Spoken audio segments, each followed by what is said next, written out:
We are 6 days away from what for centuries has been a peaceful transition of power.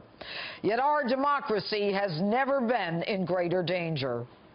Instead of enjoying and celebrating this time-honored, sacred, and hallowed tradition where the torch is passed to a new, democratically elected president of the greatest nation on earth, we are mired down in the politics of division, fake news, and hate-fueled resistance to the 45th President of the United States. Shame on us. This week, a United States congressman with no doubt a stellar record in the civil rights movement, John Lewis, said he would not attend the inauguration, adding this. It's going to be very difficult. I don't see this president-elect as a legitimate president. Not legitimate? Pray tell, Congressman Lewis, what's not legitimate? Donald Trump won by a large electoral college margin, and in spite of efforts to do a recount, which backfired big time, and efforts to influence those faithless electors, nothing changed. Congressman, you have devoted your life to equal rights and equal justice for all.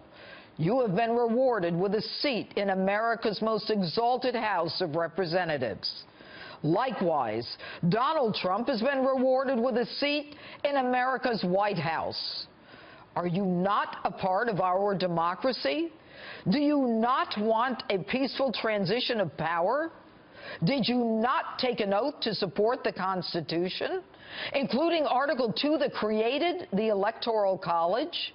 You, a congressman for 30 years, know how to amend the Constitution if you don't like it. No one has a promise with your voicing your First Amendment rights. But you and your party, those purveyors of the peaceful transition of power, so concerned that the Republicans wouldn't be, are daily proving yourselves to be hypocrites. And another Democrat, Congresswoman Maxine Waters, proudly asserts her refusal to meet the man who will sit in the Oval Office. Where's equal rights and inclusion?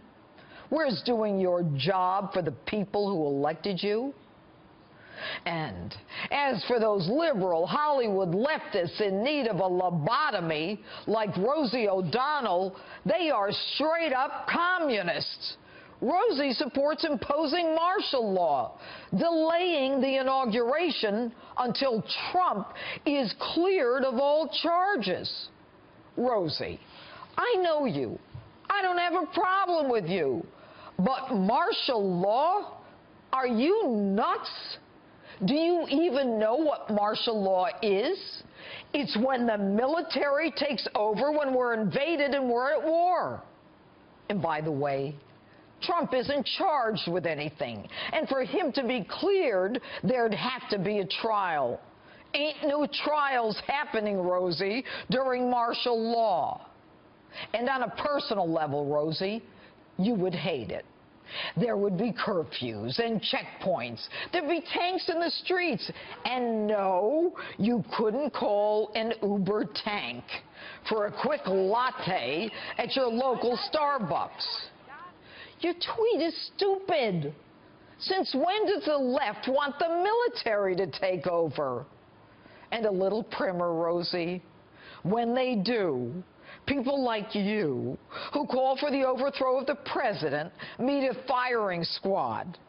And it ain't a happy ending. And while we're at it, Rosie, what you said about Barron Trump, a 10-year-old kid who amazingly was still standing at 3 a.m. when his father won the presidency, was as classless and rude as it gets. And to then claim he's not off limits, and you call Trump mentally unstable? Rosie, since when are you the bastion of brilliant behavior? Why don't you put on your big girl pants and come to grips with the fact that Donald Trump is your next president, and you're either with America or against America? If you don't like him, campaign harder next time.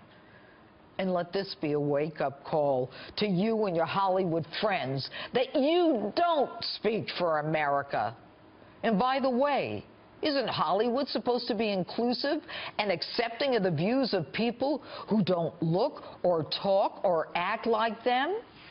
And newsflash, and this isn't fake news, the people in Middle America, some of whom ride a tractor for a living, wear the same boots every day, wear a badge, go overseas, not knowing if they'll come home, are sick and tired of your nonsense.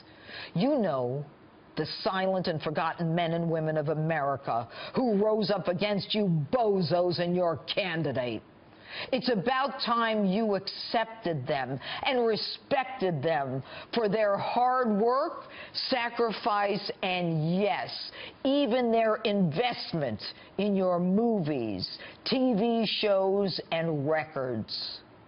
From the liberal D.C. politicians to the liberals in Hollywood, my message, actually America's message, is the same.